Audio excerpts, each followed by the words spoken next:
opinion, what's the difference between D3 basketball and D1 basketball? So I think it's just size and athleticism. That's the biggest difference that I've seen. There's a lot of talented Division III and Division II and JUCO guys out there, very skilled. But I really just think that size and athleticism added to the skill is what makes like high major D1 players who they are. and with your success, did you ever think about making that jump to a different school? Obviously, I know you really love the coaching staff and they backed you, but at the same time, you also, have to worry about your career and things like that. So did that ever cross your mind, or do you have any schools reaching out to you?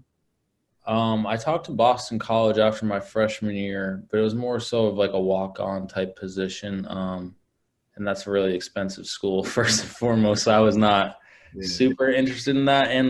And like I'm a hooper, man. I just want to play. I don't like it would be cool to play at a bigger school, but just the opportunity to actually be out on the court was what most important to me. Exactly. And you have definitely you paved your own way. That's what we're all about in NextOnes, for athletes that forge their own path, with your talent and things like that. So do you have any advice for anybody that's young, that's in a recruiting process? Obviously your situation was a little bit different, but when it comes for being a big fish in a small pond, what are the pros versus the cons of going to like a school like Boston College and maybe being the 13th guy or walking on just to say, hey, I played in the ACC? I would say just be true to yourself. That's why even like entering the professional world where people ask me what kind of contract offers I'm talking about and what teams I'm talking to. Like I honestly try to keep to myself because on the flip side of it, I see a lot of people say, "Oh, I could have went to Duke. I could have played in the league," and it's just like I don't want to be that person. I just want to let my game speak for itself. So when it does happen, it will happen.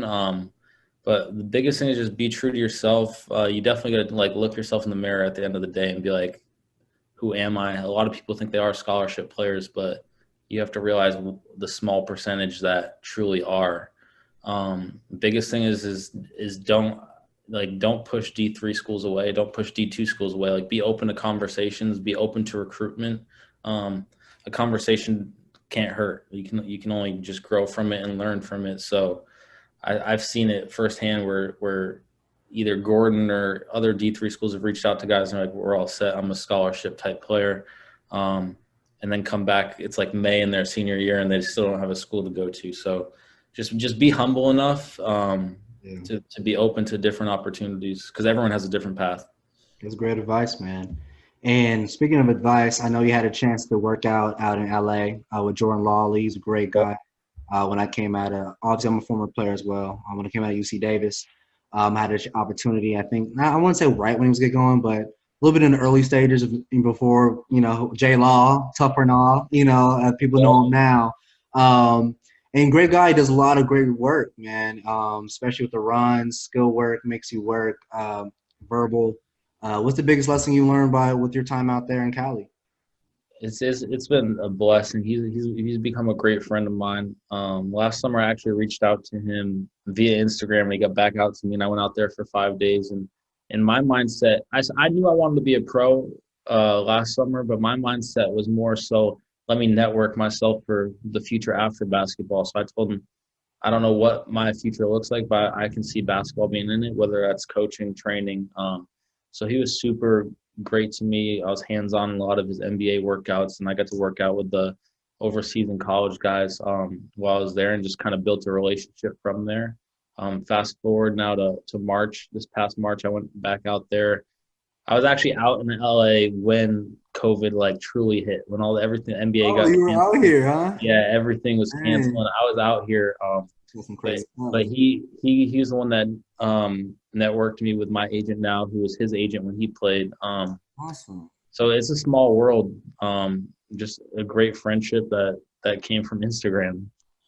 Hey, the power of social media, man, and scalability of the internet, and that's how we were able to find you and put out highlights and connect with other people and build out careers. And I know you mentioned right now you share the same or you had the same agent as J Law. What are your opportunities looking like now? I know with COVID, it's again, we already know it's we're in a whole different basketball era. But what's going on? What's the future looking like? Wanna feel a thrust, wanna feel a test, wanna feel a drop top breeze, wanna feel success, wanna chase a game, never chase a message, never stop grinding.